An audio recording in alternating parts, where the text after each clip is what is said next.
This is my instant match reaction to that, and I have to start by kind of just laughing. If you don't laugh, you'll cry. We were absolutely outplayed from minute one. I have to mention it, I'm sorry, but we have 10 injuries, and this is the game where that came home to roost. We played against a team who have hardly any injuries whatsoever, and they've been playing together all season. They are top of the league, and rightly so. They've got rhythm. They know exactly what each other are going to do, and we just could not get near them from minute one. And there was just an unbelievable amount of space in central midfield for Liverpool throughout that game, and they were completely clinical. And we've played against a number of teams this season who have had chance after chance after chance against us, and they've not been clinical enough. But this team really were. In fact, I think before this game, Spurs had only lost games this season by 1 goal. And frankly, we could have lost today by about 8 or 9 goals. And we're fortunate we didn't. We had a little comeback in the second half. We were 5-1 down at 60 minutes. And then we got it back to 5-3. But even throughout it, I don't think any Spurs fan ever thought that we were in that game. And really, it's a difficult one because, it is... there's going to be a lot of people calling for Ange's head. Of course there is, because we've been, heavily beaten at home, and it could look quite embarrassing. But also there is something in terms of for me, in terms of the long term, and in terms of this is the way we want to play, to still duke it out and go head to head with this team and see what we can do.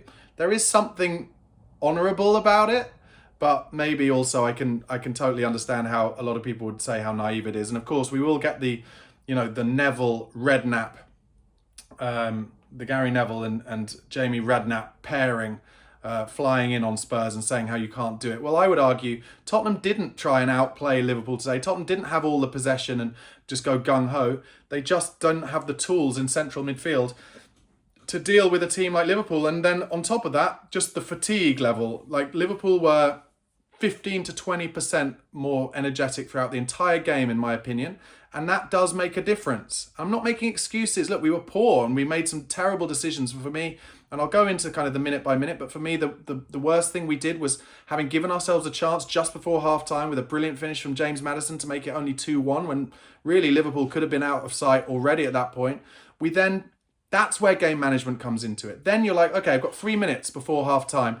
Just make sure you don't concede another one. And then, of course, we concede another one. Just like we do against Liverpool every time we play them. We get ourselves back in a game, or we equalise in the last minute, and then we concede another one. We make ourselves look like mugs.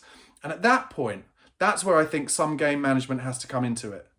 And there's not enough leadership on the pitch, really, for that to happen. And I've seen a few kind of social media clips in the last week or two showing Sonny a bit more of a leader, kind of talking to his players and stuff like that. But for me, I'd like to see at that point Son Heung-min on the pitch just going to the boys, now 5 minutes, just keep it as it is. Keep it as it is. But Jamie Carragher and Jamie Redknapp and Gary Neville just getting ready. Like, Jamie Carragher is loving this. I can just see from his face, he's loving. He's going to absolutely get into Spurs, and he wants to get Ange Postecoglou sacked. And last week, he went in on Postecoglou, and Postecoglou came back and said, are you not entertained? And I know Carragher's going to have a go at me. And unfortunately, with a game like Liverpool coming up next at home, and you get absolutely pulverised and it could have been 10, that is not a good look for Ange. So for me personally, I wouldn't get rid of Ange. I don't think any man is going to come in right now, especially with the amount of injuries that Tottenham Hotspur have got, and change anything round straight away. But I can see why people subjectively would say that it's ugly. And especially on a day, I have to say, I'll say this, especially on a day where Bournemouth have gone and won 3-0 at Old Trafford. They turned us over at theirs the other week. And Iraola has a good mix of, playing good football. Reminds me a lot of Pochettino. I've said it before, I'll say it again. A good mix of playing good football, but then when needs be, knowing when to play a longer ball, or getting in a team's face and going kind of just trying to win all the 50-50s and win a game like that, like they did against us at the Vitality Stadium. For me, today against Arne Slot's Liverpool was a perfect example of how it doesn't have to be all one-way. Slot, endlessly today, Liverpool just playing mid to long-range balls over the top of our high line and getting in time and time and time again. And as a result, us being stretched and then not being able to keep the ball if we haven't conceded from that. And with that on top of the fatigue, it was a real lesson today. But I'll go into the minute by minute. Spurs actually in the first minute of the game started okay. Sonny had a chance to cross it for Solanke, and Solanke couldn't quite get on the end of it, but I think it would have been called back for offside anyway. But then in the second minute, maybe a little bit of a a warning as to what was to come after what happened in the week for Fraser Forster. Pretty much his first opportunity to get rid of the ball. He tries to dink it over Mo Salah, and Salah just chests it down about 15 yards out and has a volley, which fortunately for us, and very fortunately for Fraser Forster, went into the side netting. It was a really high-tempo start from Liverpool. They had a shot in the 3rd minute from Luis Diaz wide. They were getting lots of early crosses in first time. We conceded a couple of goals as a result of that. And Tottenham, I have to say, all season and pretty much all the time under Ange Postecoglou, incredibly susceptible to goals from crosses that we do not stop at source. 10th minute, amazing ball from Trent Alexander-Arnold. A volley from Salah saved by Forster well. Follow-up shot brilliantly blocked by Pape Matar Sarr. I've made a note in the 13th minute, and I'll say that for the whole game, I thought Jed Spence played really well. I thought Archie Gray actually did really well, considering he's not a centre-half. I don't think any of that was his fault.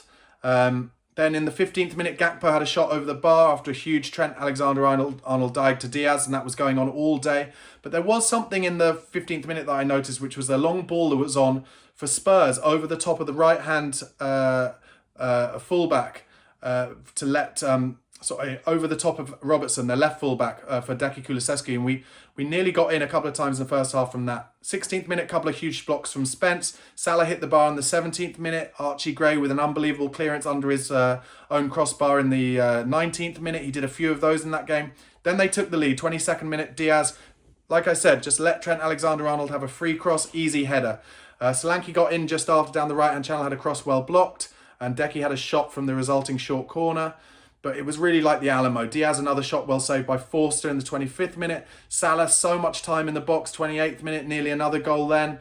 Bissouma in the 30th minute really disappointed me. A break from Liverpool. Bissouma should have taken the Liverpool player down, taken a yellow card for the team. He didn't. And as a result, Pape Matar Sarr had to save him by intercepting and winning a foul off Cody Gakpo. Sonny was in the 33rd minute, but something that I will say, I thought the referee was pretty average today. He let Liverpool get away with a lot of 50-50s, but called Spurs up for all of them. And it's easy for me to say that at 6-3. We didn't lose the game because of that, but I saw that a lot. And Sonny was in, but the referee called the ball back in the 33rd minute for a rolling ball from the free kick, and it just wasn't rolling. 40th minute, Sarr volleyed straight at Alisson after some good play. And then in the 41st minute, like I said, I've missed out. 35th minute, 2-0, first time cross. Gray was beaten in the air. He was up for a header with Jed Spence, and the ball kind of unluckily popped up and McAllister headed it in. But in the 41st minute, we got ourselves back in it. Matters with a beautiful finish after winning the ball up high, but we couldn't keep it until half-time, and it was Szoboszlai who scored in added time after very poor play from Spurs. Liverpool almost gave us a throw-in their own half, pretty deep in their own half. Trent had to just keep it on from a bad pass, and then he just clears it wildly with his left foot. And unfortunately, Radu Dragusin, who I think has been playing well recently, he wasn't on his toes, and he's beaten with a header by, I think, Szoboszlai, and then Salah is in, and all he has to do is slip in his man to the right and put it in. Maybe it wasn't actually Szoboszlai who won the first header. Anyway, into the second half, 47th minute already, Liverpool first to everything again. We're just so fatigued. Salah cross nearly found Gakpo. A yellow card for Szoboszlai for holding back Bissouma in the 51st minute. 4-1 in the 53rd minute. Spurs were going forward, but Liverpool won it and broke. And they're 4-on-2 with a goalmouth scramble. Archie Gray actually cleared the ball off the line twice during that scramble, but in the end, Salah just pops it in. I wrote there, fatigue is real. 55th minute, another note that I think Spence was playing beautifully. 56th minute, just a straight hack down the middle from Liverpool. Szoboszlai's one-on-one, rounded the keeper. Should have scored into an empty net, but put it wide. We were pretty lucky there. 57th minute, Bergvall and Johnson came on for Sarr and Maddison. Sarr looked particularly tired, as did Bissouma all game. Madders, again, taken off pretty early. 58th minute, some good football down the left, one as a corner after some good play between Spence and Bissouma. 60th minute was 5-1. So easy on the transition, I've written. Salah set up by Szoboszlai. Nearly 6 straight away down the left again, but thankfully they didn't score then. Another Trent shot in the 62nd minute. Decky had a chance, tried to get in down the right, tried to cross rather than shoot, but Van Dijk blocked it.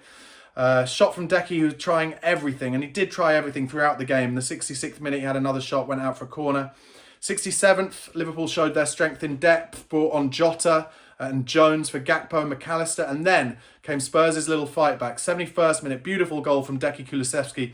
him and Solanke playing some good stuff down the left, and then Solanke dinks a ball over Van Dijk and Kulusevski volleyed home, smashed it home, 5-5 for Decky. Straight away though, Diaz in a one-on-one, the keeper came out and he chipped it over the bar. Bergvall was booked the 78th minute for stopping an attack. I've written good lad.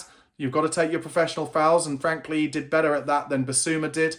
Werner came on for the 81st minute. 82nd minute, we made it 5-3. Solanke with a great finish on the half volley after Bergvall gave a deep high cross. Johnson won the header and Solanke beautifully finished. But I said it then. I said, you know, maybe you get excited and thought we were only 2 goals away, but we'll definitely concede again. And then in the 84th minute, made it 6-3. Diaz, bottom left-hand corner. But the Spurs fans were chanting Ange's name at that point, so they're kind of enjoying themselves. And after that, it all kind of calmed down. Salah and Diaz went off. And then actually in the very last minute of the game, Archie Gray did really well to head a ball over for a corner that looked like they might make it 7. So a wild, topsy-turvy game at the Tottenham Hotspur Stadium. It will allow the pundits, the journalists and everyone to get at Spurs. They won't mention the 10 injuries. If they do mention it, they'll say, you know, if you've got 10 injuries, you've got to shut up shop and play 11 men behind the ball. Maybe you do. Maybe you do. Let me know in the comments though. We'd lose like that as well, wouldn't we? We might not lose 6-3, but we'd lose like that as well, and it wouldn't be in favour of the long-term project. So I do see what Ange is doing. I see where he's coming from, and he's in a difficult hole. He's really in a difficult hole. But for me, just to sum up at the end of my post-match reaction, for me, I would not be sacking Ange at this point. I would be saying to him, we're going to stick with you. We're going to buy you some players in this January so we have a better squad, a stronger first team. And we can open up any team, but we need to get our players back. We need Van de Ven back. We need Romero back. We need Udogie to be back at 100%. Jed Spence, I'm sorry, an absolutely brilliant player.